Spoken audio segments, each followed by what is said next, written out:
Welcome, everyone. I'm Jodi Rudoren. I'm the editor-in-chief of The Forward, and we're so happy to have you with us for this discussion of after Corona. What will Jewish life, what will our community, what will our institutions look like as this pandemic, when this pandemic goes away? How will the things we do, the ways we gather, the ways we interact be forever changed? As most of you know, we published a collection of 29 essays over the weekend about this, about asking writers and thinkers and influencers to reflect on the part of Jewish life that they are most invested in. What you're looking at now on the screen are these stunning illustrations that the artist Yehuda Blum made to go with each essay. And I'm thrilled to have with us five, and including myself, but eventually five total new other writers from the collection, people from all different parts of the Jewish landscape. We have Dahlia Lithwick from Slate. We have Jeremy Burton of the JCRC in Boston, the Jewish Community Relations Council. Parenting expert Bethany Mandel joining us from Maryland. And Alex Zeldin, one of our contributing columnists here at The Forward. We're going to be joined by Rabbi Amichai Lau-Lavie as well in a few minutes. There he is. He's here. And Amichai, test your sound, Amichai. Hello, hello, Jodi. Nice to see you. It's so great to see you. And Amichai was not quite late, but exactly on time to come, partly because he was just finishing up, I believe, leading what has been a daily throughout the pandemic. I think you called it a soul spa session. Can you tell us about that? 3 p.m. every day, what it is, who does it, what it's like, and why you think it is an example of how Jewish life will be improved by this pandemic, by this experience. Hi, Jodi. Hi, friends. Really good to be with you. And yes, on March 15th, as this began, and I was already in quarantine for a few days, as rabbi of the Lab Shul community, I decided to start something called the Daily Soul Spa, 3 p.m. on Zoom, our version of the Jewish Mincha prayer, the present of being present. And because Lab Shul is an everybody-friendly, artistic-driven, God-optional, wacko community in New York City, reaching the world, we framed it as something that is really everybody-friendly. So this includes a meditation with one word from the liturgy of the afternoon prayers about sitting down and breathing. It includes some live music. It includes a word or thought. It includes Kaddish. So those who already then started losing people can say Kaddish. And it includes a way for people to connect to each other. We are now on day 73 of the Daily Soul Spa. I've been leading it every single day since. I'm sort of addicted and I feel like I can't quite give up. It's extremely moving. We have about between 40 and 60 people who show up every day. 40 of them are the same people. And we're a community. People are Jewish. People are in mourning. People just need connection. People are home alone. People are going through so much. And they come to connect and to say Kaddish and Mincha. Like, I'm now laughing, but like, I got my morning practice. Now I got my afternoon practice. I got an evening practice. I'm like, oh my God, I'm back to my Orthodox roots. I was just going to say that. With a serious twist, because A, it's like me, and B, because it's digital. So many questions, and like, is this going to stay? It's so good. So we don't know. Let me just first of all do a little bit of business, which is to again welcome everybody. I'm Jodi. I'm with The Forward, and we have this great panel to talk about how Jewish life and our communities will be forever changed by Corona. If you have a question for anyone on the panel, for all of us to consider, please use the Q&A button on the bottom of your, or bottom or left of your screen. And if you want to share a comment or a thought with everybody, you can use the chat button. But don't put your questions in the chat because I will lose track of them. Also, panelists, Amichai, when you have a moment after I get done grilling you, you should post the link for people who want to join the Daily Soul Spa in the chat. And we just so everybody knows, you don't have to ask this in the chat. We will copy all of the links that we share in the chat and send you a video of this conversation by email to you and to anyone else who registered but didn't make it in the end. We are also broadcasting live on Facebook at the Jewish Daily Forward page right now. So if you want to tell friends who didn't register, wow, this is this amazing panel, you should totally join. Please let them know we're on Facebook and they can join anytime. I'm so glad, Amichai, also that you described one of the words you used to describe the Daily Soul Spa or your practice was wacko, because I referred to it before you came on as weird. And I said it not at all in a pejorative way, but I said, because it's Amichai, it's a little weird. So thank you for validating me with that. I think that a lot of us on this call have experienced some version of what you're talking about, the way in which the new virtual engagement with either davening or learning or Zoom Havdalah or Zoom Shiva has felt actually kind of better in some ways. And I want to talk more about that, but I want to turn to Dahlia, who raised in her piece some really interesting questions about the challenges that virtual engagement raises that we've seen in secular life, and that now that we're doing Jewish online raises some new questions. So go ahead, Dahlia. So thank you, Jodi, and thanks to the Forward. I absolutely loved this package. It was so thoughtful, and it's just a joy to be here with this amazing panel, and I encourage folks to read everything that you put together. I think, yeah, I feel a little bit like I was the skunk in the elevator. So many people were finding like beautiful virtues of humility and interconnectedness, and I went and groused all over. The part that I a little bit am worried about, and I was trying to reflect on, is that I have found, like many of you, and certainly Jodi, you flagged this in your piece, that I do Havdalah now with Camp Ramah Canada, and I do Kabbalat Shabbat with Romamu, and I do all my things, and they're all my people, and there's never, ever the chance encounter with the like grumpy guy next to me at a brick and mortar shul who doesn't agree with me. Like, that guy's gone. And my entire life is just a cascade of amazing, wonderful, nourishing online Jewish events with people who are exactly like me. And I just worry, and I think it's worth saying, even in brick and mortar land, we were seeing this kind of segregation where people were really finding Jewish communities that very much reflected the bubbles that our society generally has. But I loved the fact that it wasn't all that way. And I worry about the self-selecting out of all of the diversity and the messiness and the complexity of having lots and lots of people around you that you have to work it out with. And so while, like you, I am generally sort of surfing the wonders of Zoom life. And I should note that I went to a bat mitzvah that Amichai did a few weeks ago, and it was breathtaking. But I really do feel that I am going to miss having the opportunity to be with people that I profoundly disagree with and who make me crazy, and I come back the next week and see them again.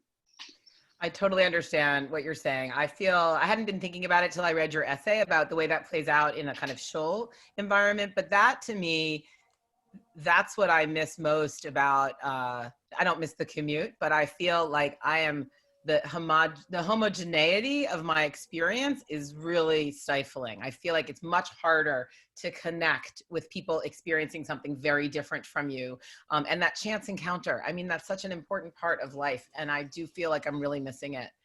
Jeremy, you wrote really interestingly about a different kind of issue about unity and division and people who are different, because you talked about the ways in which you've been working, the Jewish community in Massachusetts has been connecting with Muslims and Christians around Corona. And I wonder if you can share some of that experience with us now.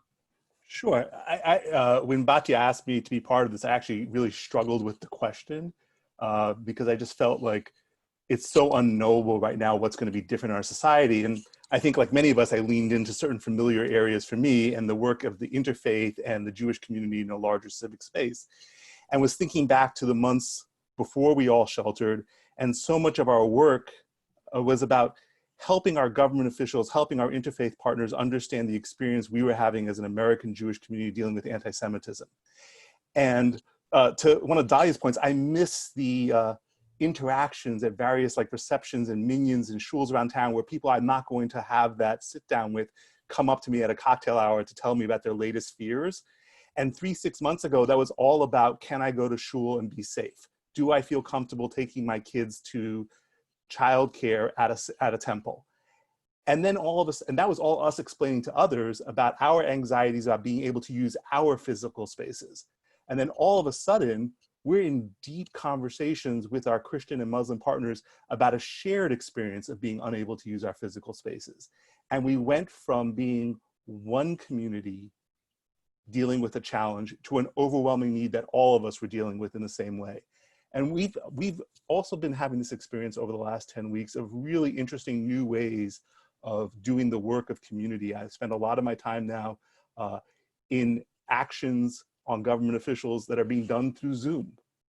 In the same way, minions are meeting and we're doing our learning in our Jewish space, our interfaith and our political space is also happening online. And so rather than having 500 people in a church with our Attorney General to talk about criminal justice in this moment, we end up having 500 people on a Zoom platform, which requires all sorts of very interesting and different conversations and prep work about how we're going to engage.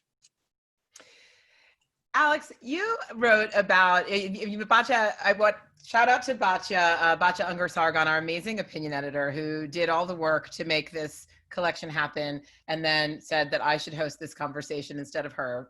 I don't know why, but anyway, thank you, Batya, for creating this amazing collection and for your great relationships with all these writers and many more.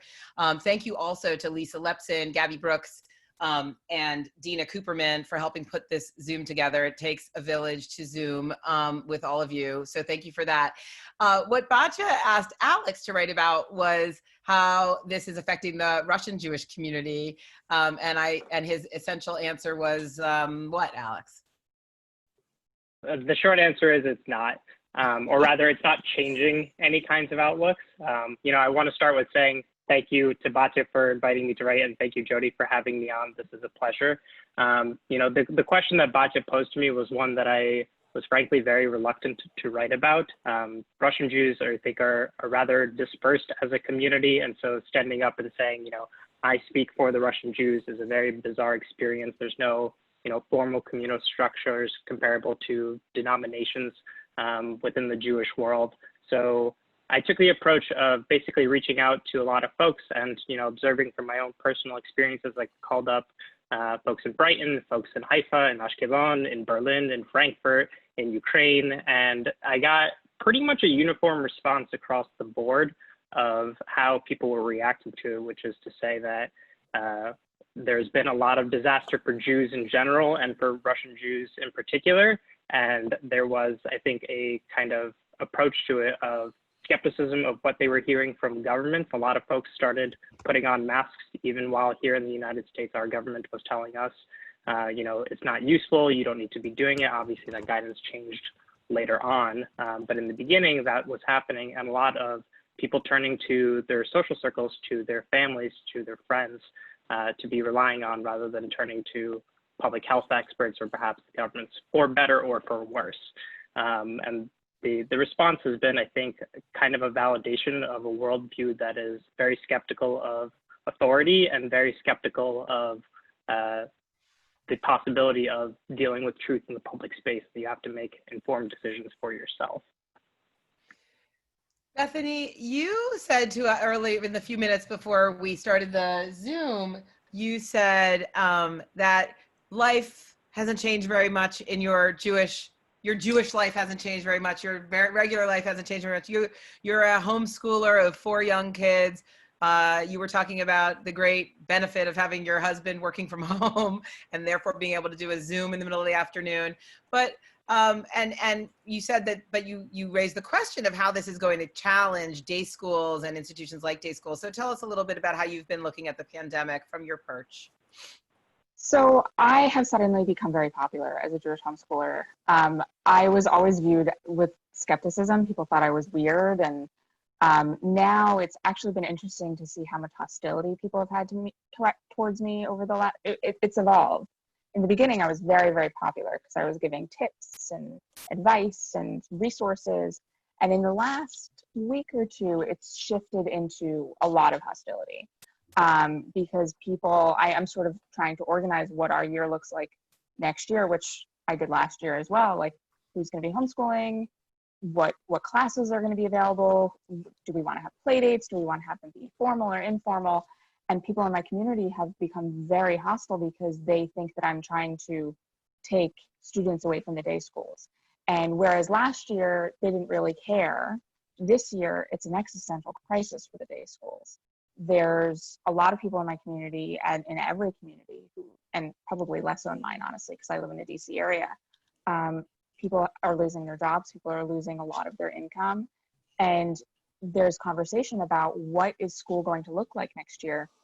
Is it even going to open on time? It's not looking good. And so the prospect of spending $20,000 per child to not have school or to have Zoom school, whereas Zoom has been positive in a lot of ways, it has not been positive in the educational sphere for most people that I know. So the prospect of having another 6 months potentially on Zoom, especially for older kids, is not something that people are going to be wanting to pay for. And so I'm, excited other people are thinking about homeschooling, but I'm not excited that they're only thinking about homeschooling for 1 year only, because that's not a real homeschool community. That's just people trying to sort of be refugees from the school system, which, truth be told, I would do too, because I wouldn't sign my children up for what they're discussing school will look like. No recess, no cafeteria, 6 feet apart. Kids can't touch each other, can't go near teachers. Like that, especially for an elementary school age child, that's not a positive experience. But at the same time, schools are saying, if you don't send now, or if you don't support us now, we're not going to exist when you decide you want to stop homeschooling. And so there's this dichotomy, and education experts are saying like up to 20% of private schools across the board might see closure because everyone's sort of thinking the same thing. So we have a question from David Lerner who says, he'd love to hear our thoughts about accelerating mergers of shuls, schools, other institutions due to COVID. What kind of groups are of convening leaders to help us all collaborate and support each other? And what are new membership and financial models you see coming into existence for shul due to COVID?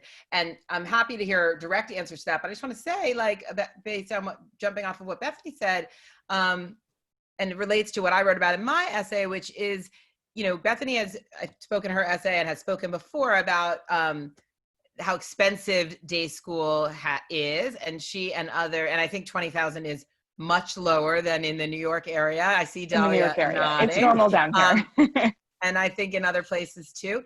And, I want to, so there's a little bit, Dahlia has kids in day school. I'm sure is considering what to do next year.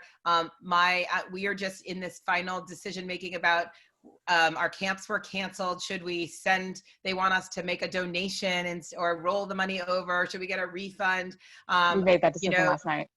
And I would love to hear, I wrote a little bit about, I think there's a real reckoning that's happening on two fronts. One is the question of innovation. The innovators, the people who are ready to innovate, are thriving in this moment, the Amichais of the world, and those who are sort of phoning it in and waiting to get back to normal, waiting for this to pass so they can go back to the old model, I think are going to really struggle. But the other reckoning, I think, is about this question that David Lerner has proposed to us, which is basically, was the Jewish world kind of over-organized? Were there too many shuls, too many schools, too many anti-Semitism groups doing the same thing? And were all of them kind of too expensive? Partly, maybe they were overstaffed. So that's a lot to throw out there, but I'm going to turn to you, Dahlia, to talk maybe a little bit about the day school question, since you are engaged in it from a consumer point of view.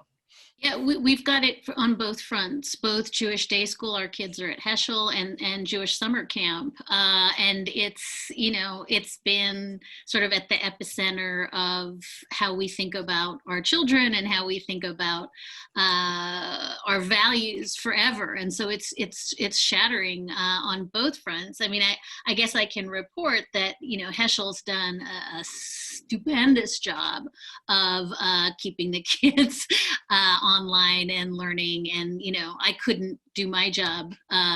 There's just no way if they weren't most of the day working. And so I think huge props to Heschel with the understanding that that's a privilege, like an immense privilege to be able to do that. And we all know what's happening in public schools. So I guess I would just say, to your existential question, with one, I guess I would do one little detour, which is to say, one of the real lessons I have learned, and maybe it maps onto your dichotomy, Jodi, is I have one kid who is an introvert and one kid who is an extrovert.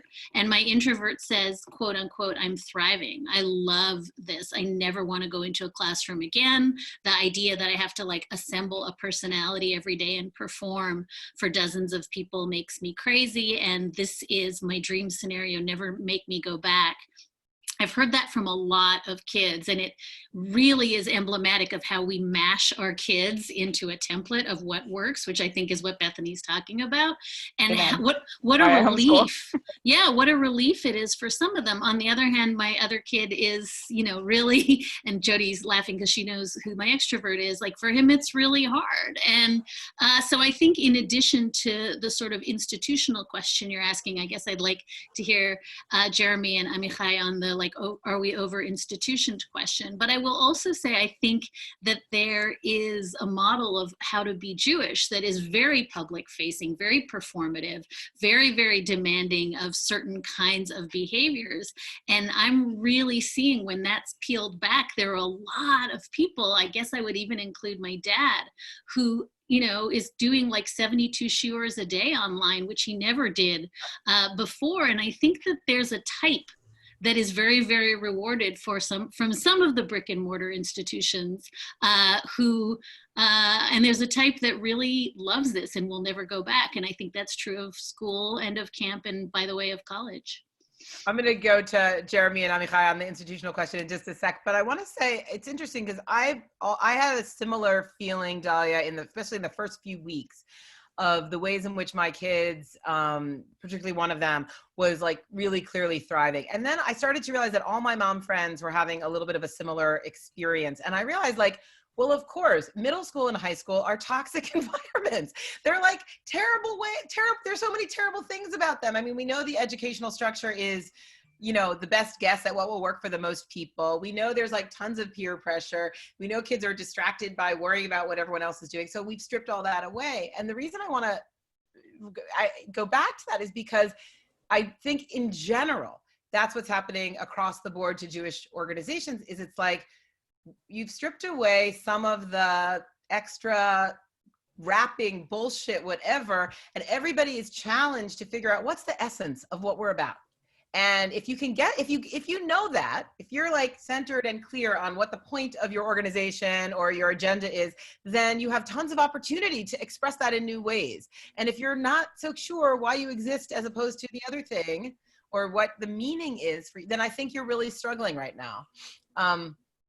Jeremy, back to David's question on how the issues that the Jewish community was facing organizationally, financial models, mergers, et cetera, how they might be accelerated by COVID. Well, thank you, Jodi. And I think you've already touched on some of that, exactly where I was going to go in your frame just now, because one of the more interesting conversations I've been hearing in the last couple of weeks, at least interesting to me, has been around this term essential. And it got very messy in the pandemic shutdown when, for example, houses of worship were deemed non-essential, but liquor stores and maybe gun stores or marijuana stores, depends on your state, were one of those. Which ones of those were essential? And certainly for those of us who are Judaism as a faith-based understanding or see prayer and community as a fundamental part of our Judaism, like that rubbed us wrong, the essential component. And it clearly came up in the Christian community as well, and the Muslim community elsewhere, and it got very political. And I think it goes back to like Bethany's earlier point about day schools. Everybody is asking ourselves a question about what is essential to us right now. And I think we're heading into a time of less resources on an individual level and a communal level, and the essential question is the driving question. And for us, I certainly find really intense conversations as many of our organizations here in Boston are thinking about where are we going to have to scale back? What programs are we going to have to suspend, particularly when we come to the end of our PPP periods? What are we going to have to make the hard choices? And it's asking, what is the essential component of our organization? And I suspect that by the time we get around to fall, my answer for my organization will be far sharper about this is the thing we do, that if we don't exist, nobody does it or nobody will do it well in our community. And I think we've got a very good answer for ourselves as an organization, but I think everybody's asking that. And I suspect, to be particular to David, who is also from our community in Boston that I know well, I think a lot of organizations aren't ready to move beyond the, how do I define my own essentialness, to maybe it's time to think about, are there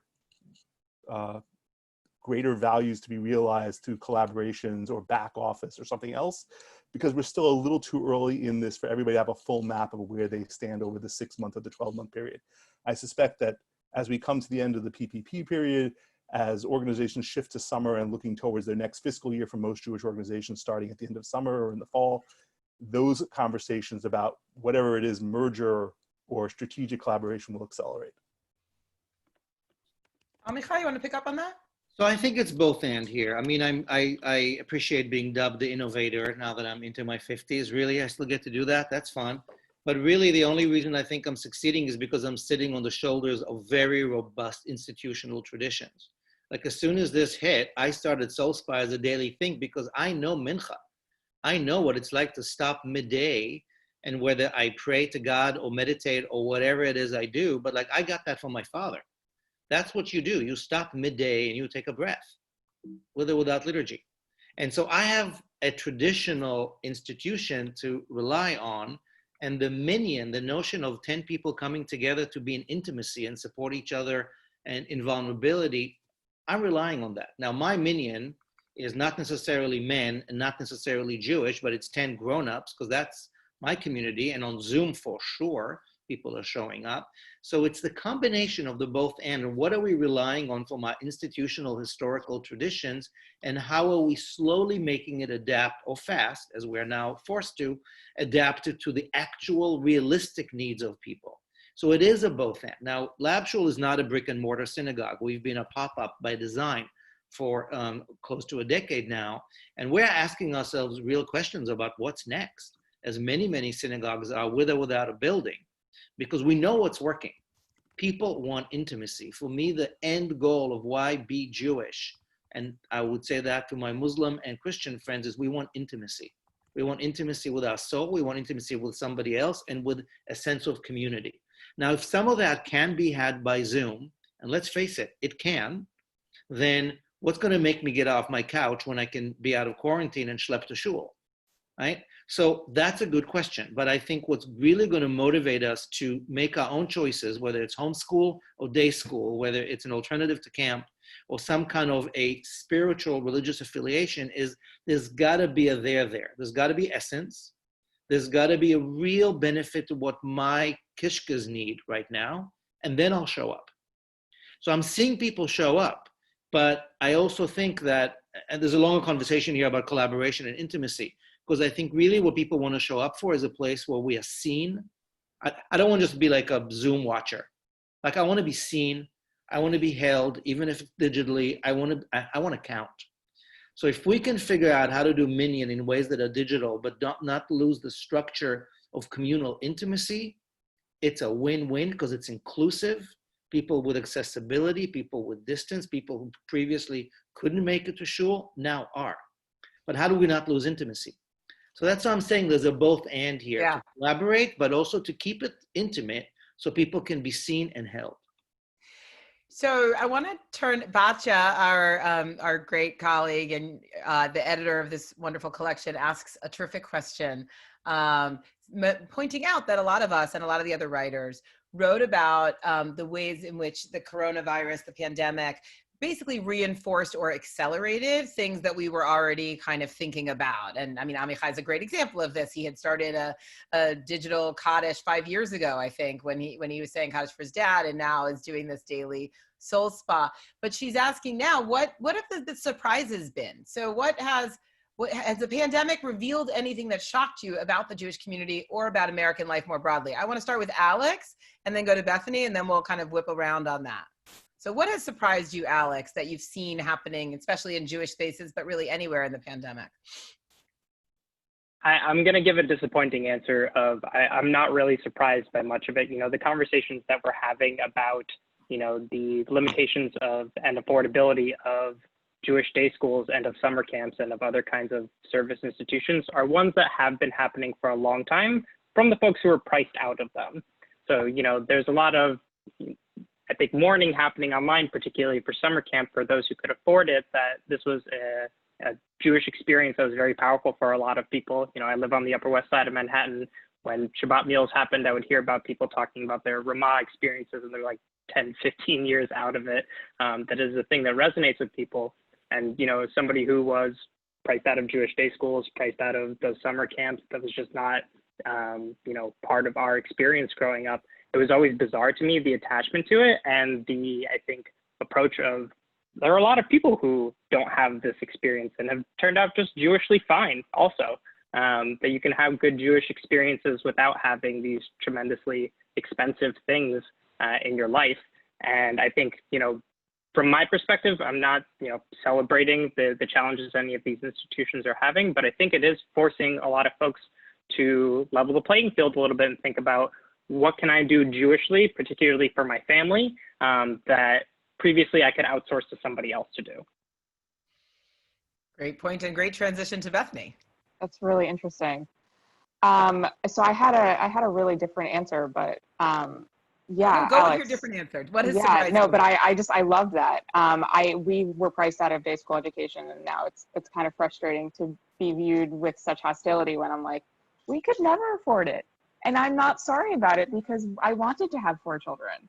But sort of rewinding, I was really impressed with how innovatively open a lot of the Orthodox community were, especially around Pesach. How there were rabbis who said, my phone is on. If you feel like you need to call, call. I was blown away. And I'm talking to my Christian friends, because my best friends are mostly Christian. Like, if you had told me 6 months ago that the rabbi of my community would say that, I would have thought you were crazy. And that the rabbis in Florida would say, you are absolutely not allowed to come here, and you will be not allowed and in any spaces. I heard that there were supermarkets in Miami that were checking IDs, and if you didn't have a Florida ID, you were not allowed to go grocery shopping for Pesach at their supermarkets, because they were like, stay home, stay in New York, we do not want you to come down here. So I was really impressed with the Orthodox community's sort of immediate jump to do things that they had never done before and never said before. And it was pikuach nefesh. It was like, this is it, we're okay with the phone. And one of my frustrations with the Orthodox community is I've always felt like mental health was never taken seriously enough. And the importance of the mental health impacts on spending that holiday alone were taken seriously by a lot of Orthodox rabbis, to the point where they said, my phone is on. And a lot of Orthodox individuals said the same thing. And that was something that I never expected to hear or see 6 months ago. Dahlia, I'm going to turn to you, and then Jeremy and Amichai to talk about what surprised you. But I'm also going to show these amazing illustrations by Yehuda Blum at the same time, or I'm going to try to share my screen and do that while you're talking. So go ahead, Dahlia.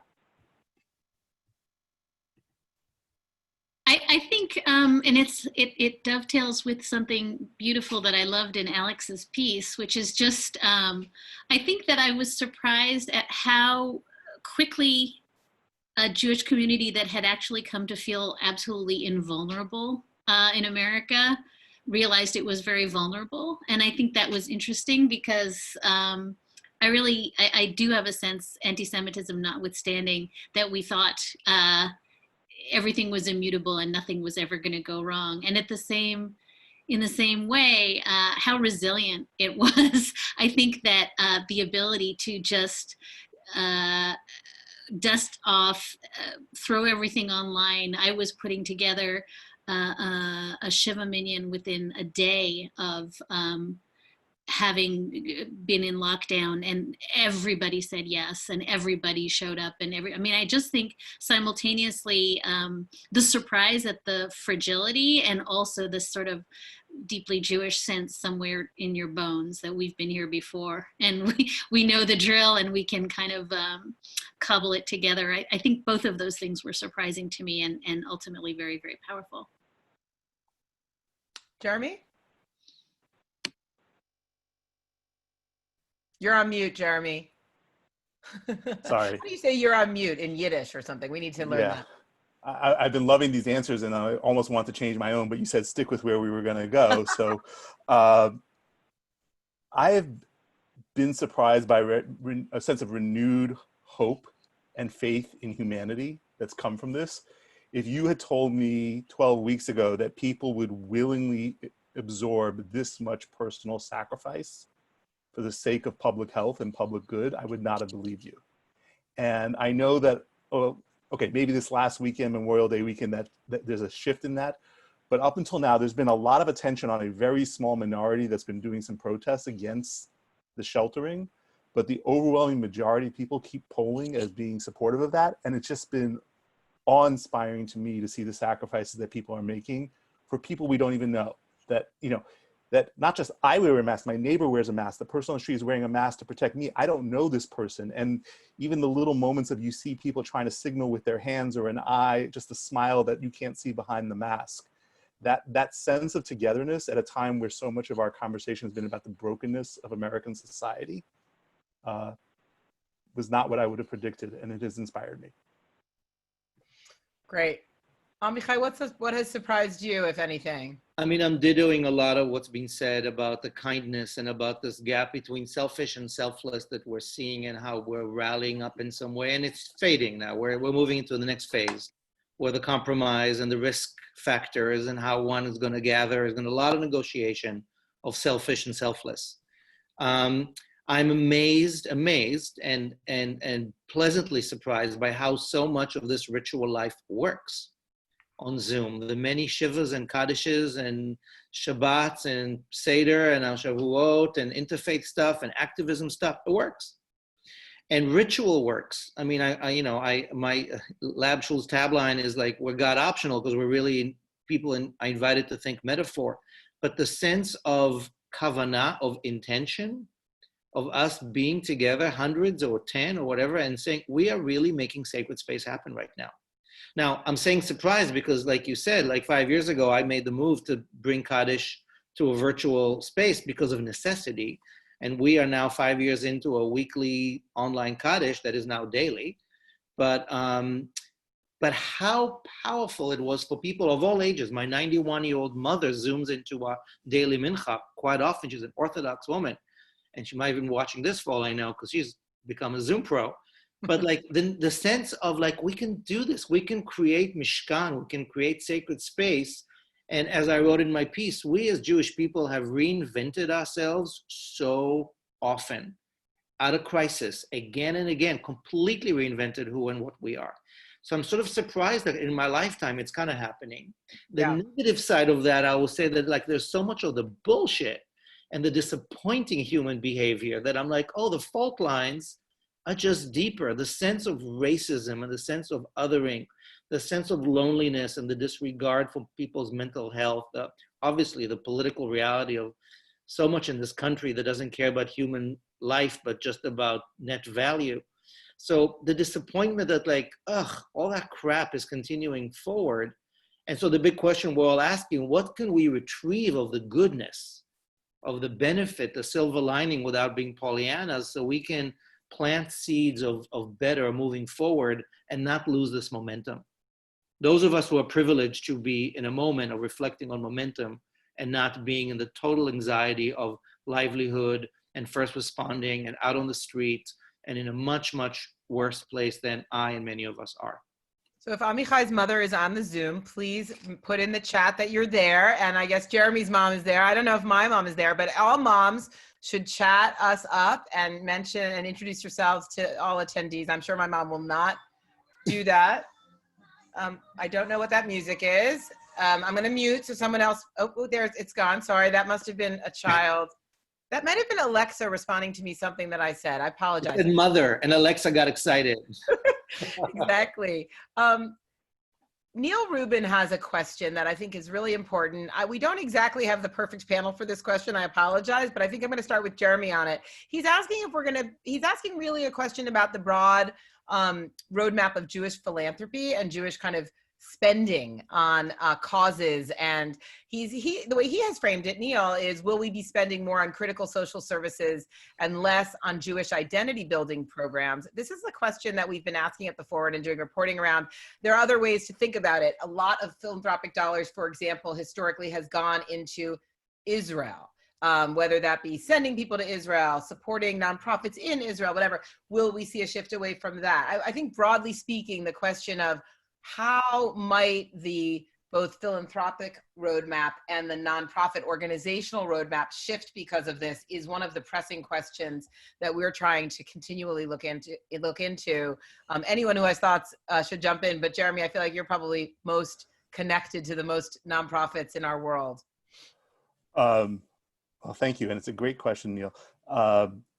And I come to it with a bias. I think there's a short-term answer and a long-term answer. And the short-term answer is certainly in the last 3 months, I have seen some of my own donors say, we're shifting part of our funding right now to like the food pantry.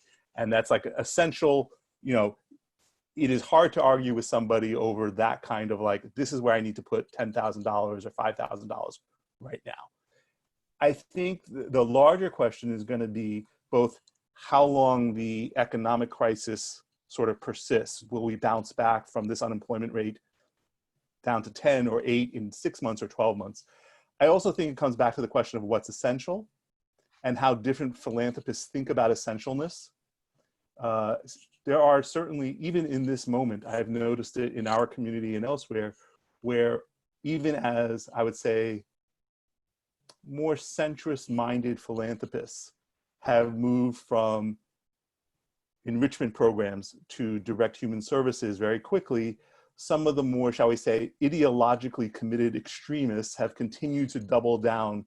And if anything, some of the conversations, say, around Israel in the community is being more driven by the extremes than the centrists, because the centrists are more focused on immediate impact day to day. And so I think it's very possible 3 months down the line, you will see some philanthropists digging into their ideological holes, while others are rising to the what's the necessary priority for the community as a collective. And I would just close by saying, I know that I'll be making the argument that we cannot dig our way out of this hole in terms of essential human services through private philanthropy. And that comes back to a fundamental conversation that's now happening about the role of government in all of this, and the reality that even if we can feed every person with Jewish poverty, we can't get them back to work unless the economy turns around, unless the virus has a vaccine. And we saw this in places like New York, where there was some pressure from the Jewish community, but the city government, say, shifted to have food pantries specifically for kosher, because it's not enough for the community as ourselves to spend our way out of a human service crisis. And if we can do that and lift up the role of government, then there will be more resources in our internal philanthropy for the kind of Jewish experience and enrichment that only we can pay for. The next question we have is from Tamara Dolan. I'm sorry if I'm mispronouncing it. And I'm going to take a stab at it first, and then you guys can jump in. She's asking, what's a workable financial model moving forward, especially for synagogues? And while Amichai may talk about his unusual model of Lab Shul, but I want to start with this because I feel like synagogues have really been slow to change and innovate.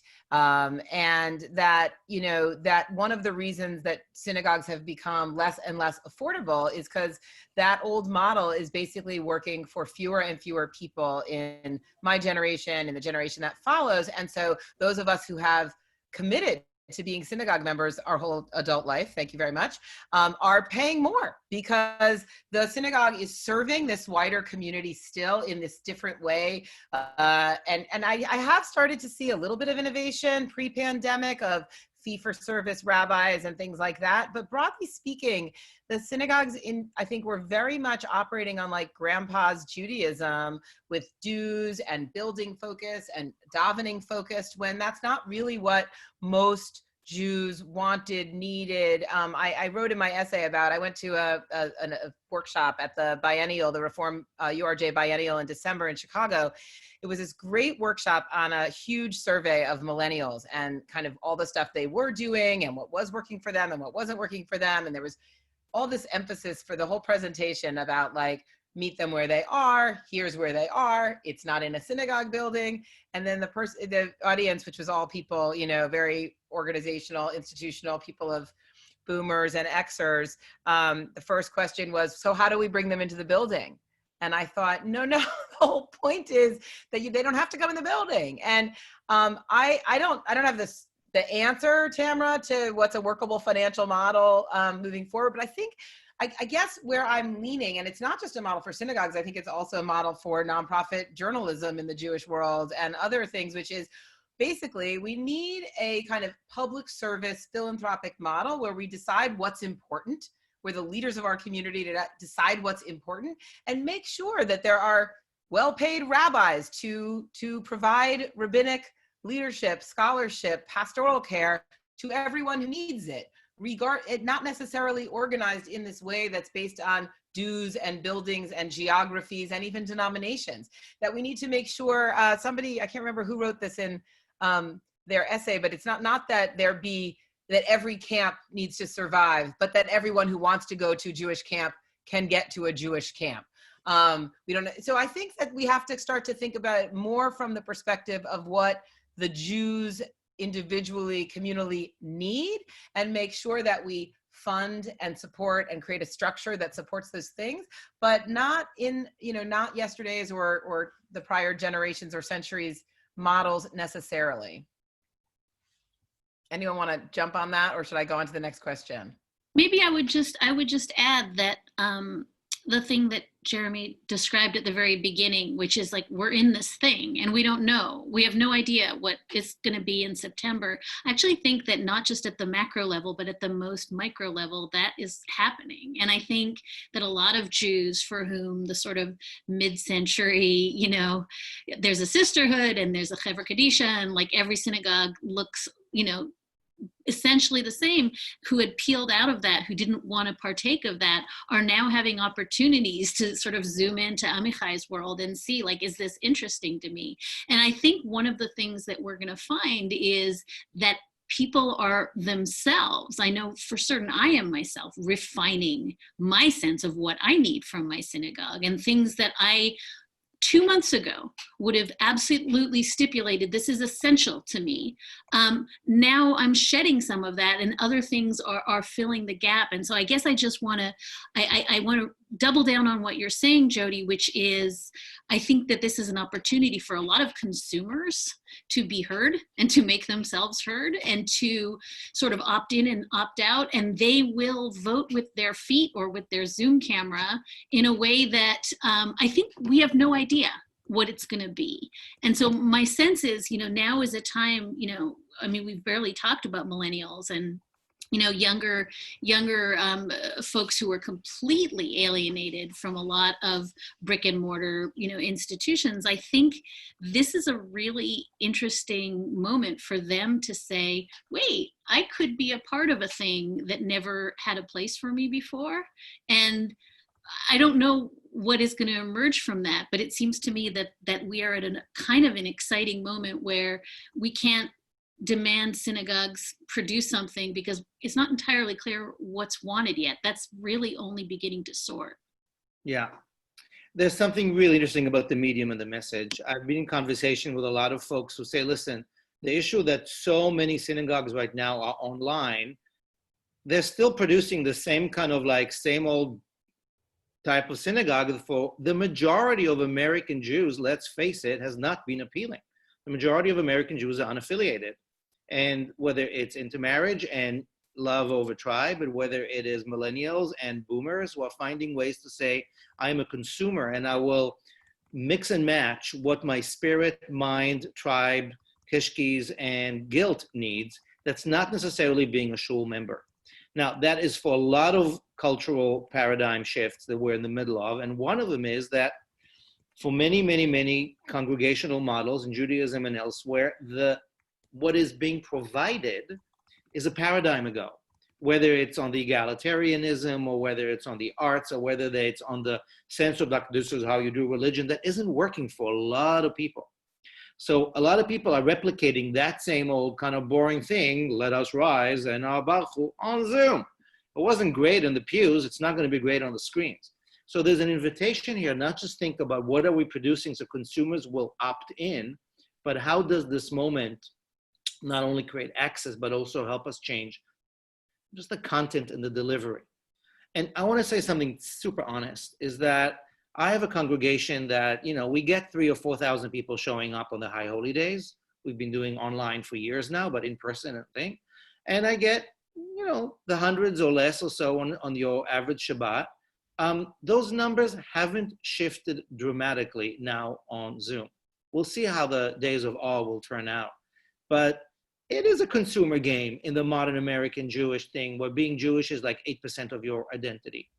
My consumers are the Bar Mitzvah families who show up because they have an agenda. My consumers are the people who are saying Kaddish. My consumers are the regulars that is across ages and affiliations who need to not be alone and to connect.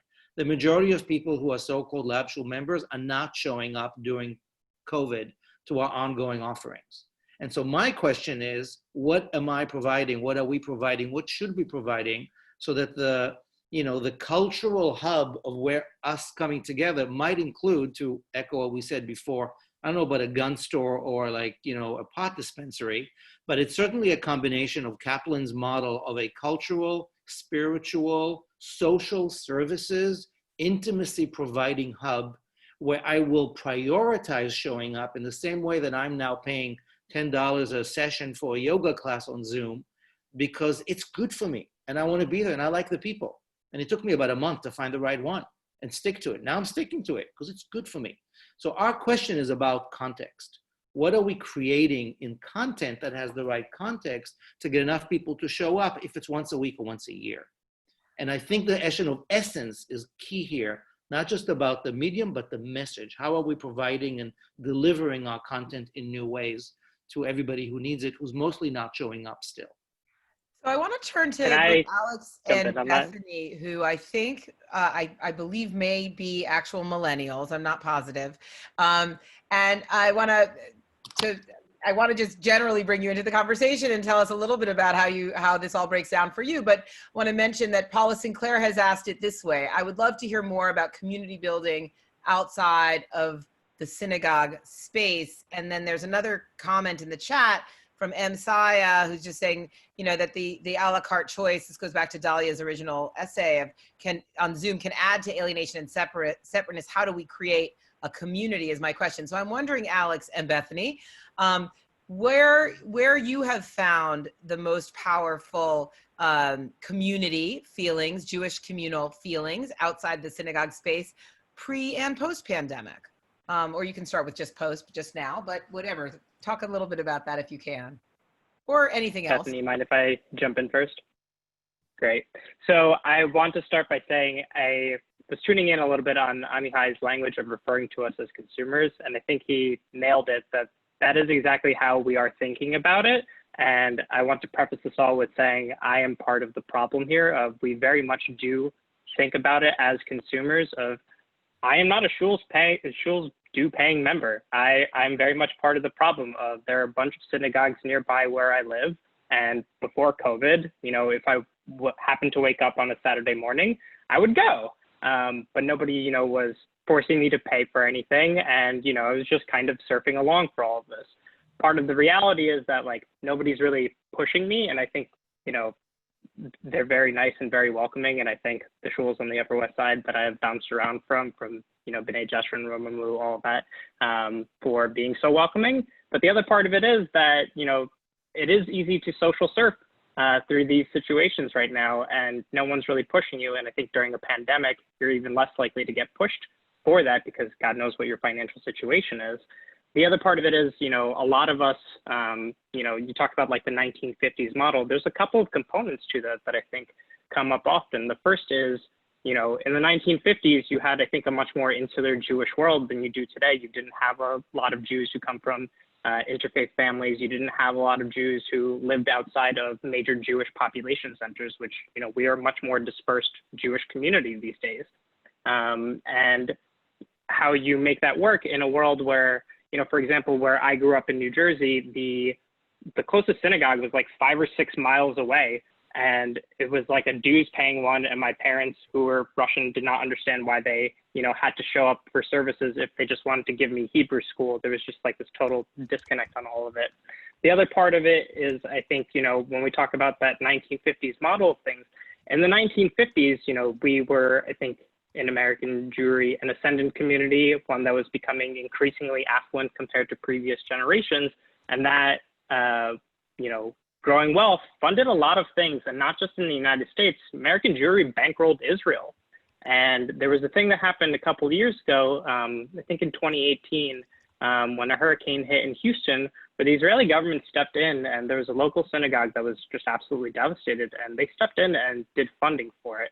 And I think when we're getting back to like the larger communal questions of like, where is funding for these things coming from, we're getting to a point where we have a generation that is not as wealthy as past generations, just of the dynamics of American society, that our relationship to our institutions is different because just sheer geography and the face of what American Jewry is today. And Israel, by the way, is a pretty wealthy place these days. It's got a $325 billion GDP. Maybe, years of funding, we can talk about the direction of the funding and where it's going these days. And I think that's kind of an uncomfortable conversation to have for a lot of folks, because the built-in model is, we are the big brother here who has to support Israel. And I don't think that's the reality anymore. What do you think, Bethany, about I'm interested in where you found community, and also RET has put in a question that relates, which is, should we consider moving away from the 2,000-year-old Shul model? It's been effective, he says, in keeping us Jewish, but it hasn't exactly been successful in maintaining the attention of the people. So pick either side of the question. Where have you found community outside the synagogue space, or how should we maybe change the synagogue model? So like Alex, I'm also part of the problem. We have not belonged to a shul since we first got married 10 years ago. And a lot of that is because we haven't really found community. The sort of model of like, you wake up, you get dressed, you go, and people talk in the back, and then other people yell at them, and then everyone claws over the same food at Kiddush, like week after week, was just not appealing to us. And so we didn't really belong to any community that we lived in locally. And we sort of saw Shabbat as a family day, and we've always treated it as such. And we spend the day together. We read, we nap, we play. My husband builds sports with the kids. So, I mean, I've been joking that like what everyone is living right now has basically always been our Jewish existence. We don't go to shul, we don't go to day school. Like this is our lives. And so I've been sort of surprised by the people who always thought that we were crazy for like never breaking up the day and going to shul, suddenly being like, oh, this is actually kind of nice. Like once we got used to not having childcare in Shabbat groups during the day, this is actually like a slow, nice way to live. And so I'm sort of wondering how many people are going to go back to shul. And to me, once we sort of got into the habit of not getting dressed on Shabbat and not getting out the door, it was impossible to get back into that routine. And so I'm wondering how much innovation is going to be necessary on the part of communities to get people engaged in a in-person way again, because I don't know about y'all, but I love not putting pants on.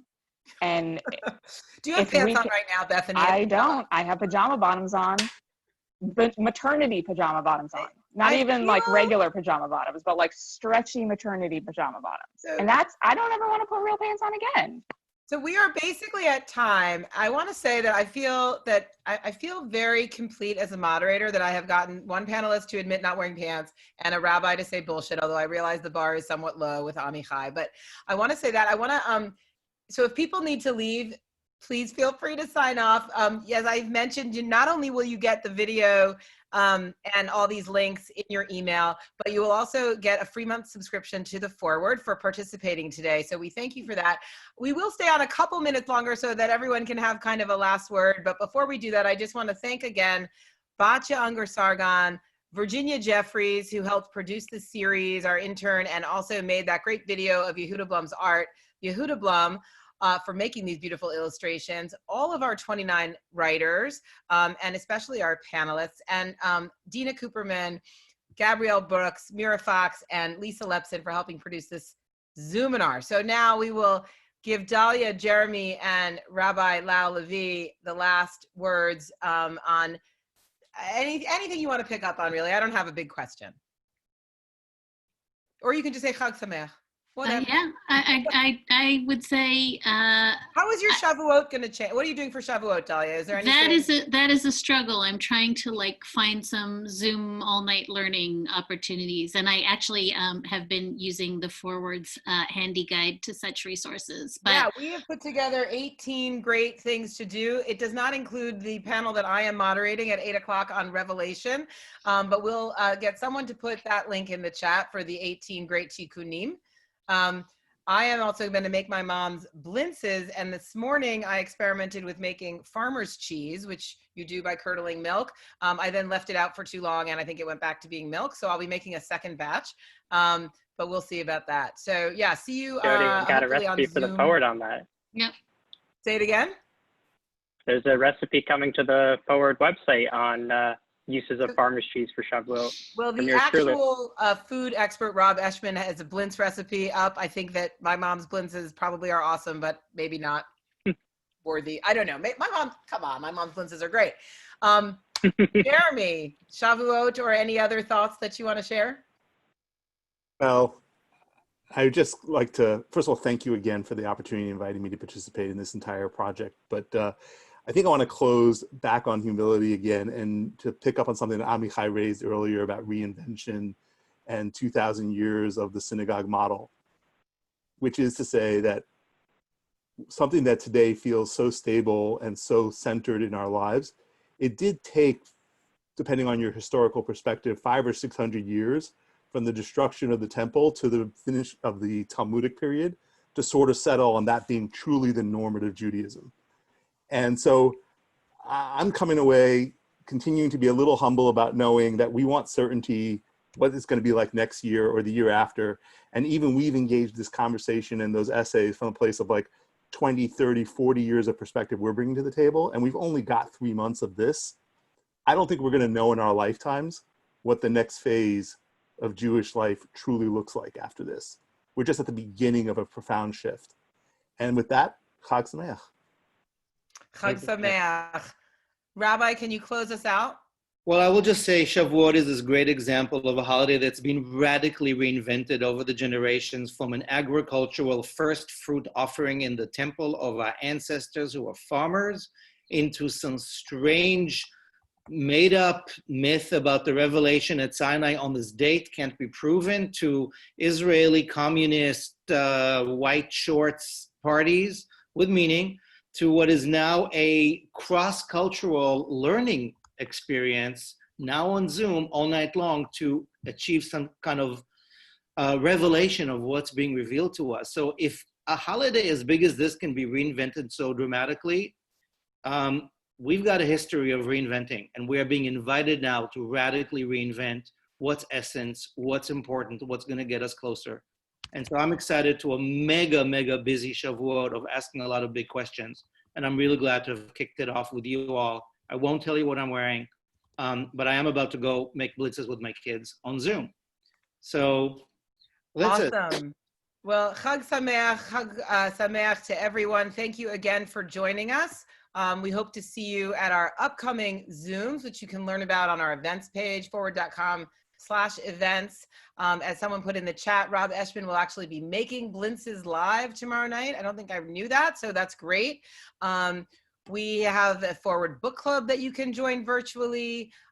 We have lots and lots going on. We've just had an essay contest or a writing contest for middle and high schoolers. We'll be announcing the winners very shortly and having a Zoom conversation with them in the next couple of weeks. And later next month, I'm going to be interviewing Dani Dayan by Zoom, the general consul of Israel, who's finishing his term here. So there's lots going on in the Forward. We're thrilled to have you as part of our community. Thank you again to Jeremy Burton, Dahlia Lithwick, Bethany Mandel, Alex Zeldin, and Amichai Lau-Lavie. Please read their essays and share them with your friends. And please, thank you very much, actually. Thank you so much for supporting the Forward and our journalism. Chag Sameach. Amen. Thank you so much. Chag Sameach. Beautiful.